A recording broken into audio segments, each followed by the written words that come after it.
Et si avec ça votre enfant rechigne toujours à étudier l'histoire de France et ses châteaux, eh bien je vous propose une autre ruse, le château de Cheverny dans le Loir-et-Cher qui raconte l'histoire d'un héros de bande dessinée. Et si je vous dis Moulinsart, vous aurez bien sûr deviné qu'il s'agit de Tintin. Reportage Frédéric Bonnet et Daniel Lévy. Comme si l'imagination de millions de lecteurs à travers le monde ne suffisait pas. Comme si Tintin ne pouvait pas se contenter d'être un reporter imaginaire. Il faut encore qu'on nous raconte des histoires. Cette histoire de Tintin à Cheverny, c'est complètement inventé. Vous croyez? Je n'en suis pas sûr. Pour que le rêve bascule dans la réalité, il faut des preuves. Alors la direction de Cheverny a épluché l'œuvre d'Hergé. Le capitaine Haddock aurait-il trébuché dans l'escalier de Cheverny? Le mystère reste entier. Mais la vraie question est de savoir si Hergé lui-même est venu ici.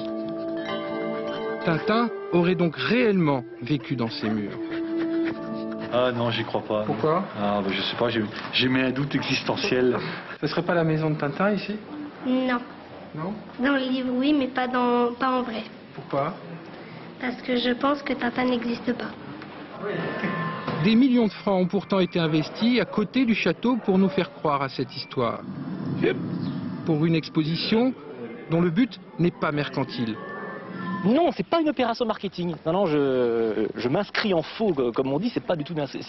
C'est une opération patrimoniale, artistique, culturelle. Et si ça doit améliorer la rentabilité du domaine, bien entendu, c'est une bonne chose. Ah, Milou, où étais-tu? Viens vite, on va commencer.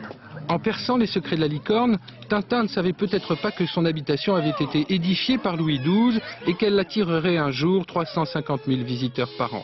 Évidemment, l'image n'est peut-être pas tout à fait très nette, mais je vais la régler. Le son! Réglez le son, mille sabords!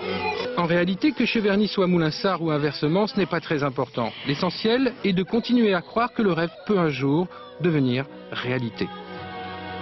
Une exposition permanente au château de Cheverny dans le Loir-et-Cher.